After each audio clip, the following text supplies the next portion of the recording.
Bonjour, je suis Fabrice Tabadi, conseiller Rivalis, pilote d'entreprise. Je suis basé en Sologne et plus précisément à La Motte-Beuvron. Aujourd'hui, je vais vous parler du prêt garanti par l'État, le fameux PGE. Après 3 voire 4 semaines d'arrêt d'activité, la question de la trésorerie devient un point sensible. Les reports de cotisations sociales ont été effectués, mais il faudra bien les payer un jour. Les charges fixes continuent de courir et certaines échéances d'emprunt n'ont pas pu être reportées. Pour faire face et pour redémarrer l'activité, les chefs d'entreprise ont besoin de réinjecter de l'argent dans les sociétés. Le prêt garanti par l'État est là pour ça. Alors, premièrement, nous allons voir qui peut en bénéficier. Donc, en théorie, toute entreprise de moins de 5000 salariés et de moins de 1,5 milliard d'euros de chiffre d'affaires. Et quel que soit votre statut juridique, SARL, SAS, entreprise individuelle, profession libérale ou micro-entrepreneur. Alors, pour bénéficier de ce prêt, y a-t-il des conditions, des critères d'éligibilité? Bien évidemment, il y en a.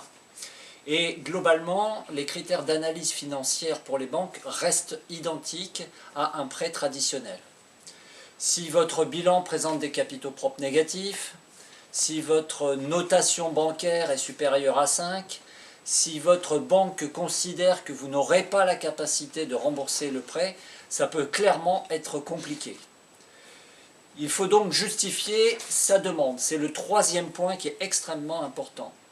Le PGE ne doit pas être un prêt de confort. Si vous pouvez vous en passer, faites-le, car le coût sera forcément répercuté aux entreprises et contribuables plus tard.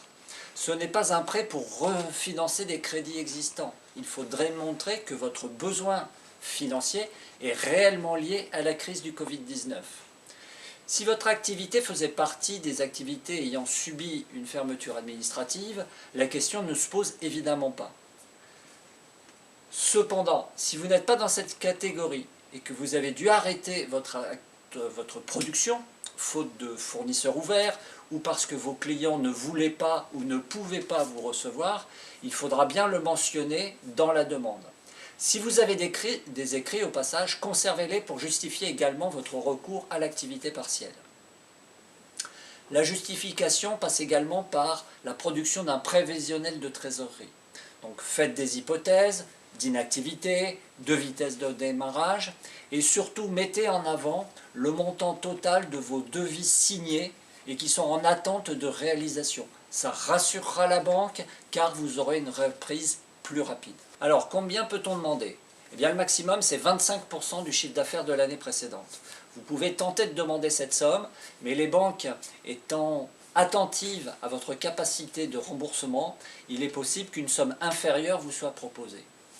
A noter que vous pourrez faire une seconde demande dans les mois qui suivent si votre situation l'exige. Combien coûte ce prêt et comment le rembourse-t-on? C'est un prêt in fine sur 1 an, c'est-à-dire que vous ne payez rien pendant 1 an. À l'issue de cette première année, vous paierez 0,25% au titre de la garantie de l'État sur la totalité de l'emprunt et 12 mois de mensualité d'assurance. Si vous en avez la capacité, vous pourrez rembourser l'intégralité du capital et vous n'aurez rien d'autre à payer. Si vous souhaitez amortir ce prêt, vous pourrez le faire au maximum sur 5 ans, donc à l'issue de la première année.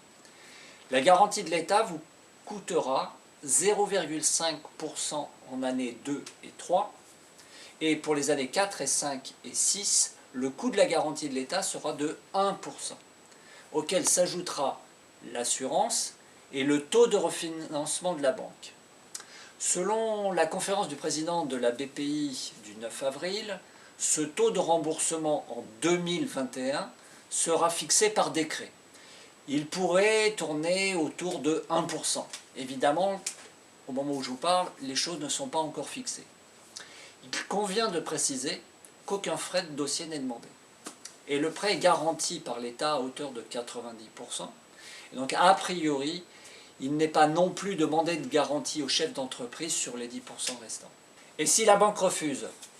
Conseil numéro 1, ne pas rester seul. Faites-vous accompagner par un conseiller d'entreprise qui saura vous guider dans les démarches. Nous sommes 650 en France, il y a forcément un conseiller Rivalis proche de chez vous. Avec votre conseiller, vous pourrez saisir le médiateur de la Banque de France de votre département, solliciter des prêts en région, les prêts rebonds de 10 à 300 000 euros.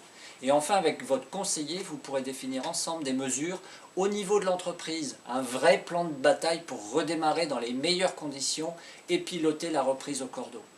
Donc pour résumer, chiffrez votre besoin financier, contactez votre banque avec votre bilan, éventuellement une attestation de chiffre d'affaires certifiée par votre expert comptable et le prévisionnel de trésorerie.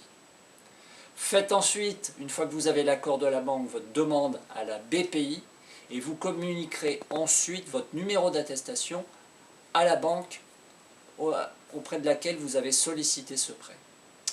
Et dernier conseil, prenez soin de vous, prenez du temps pour vous et vos proches quand vous ne travaillez pas et vous pourrez ainsi repartir à fond.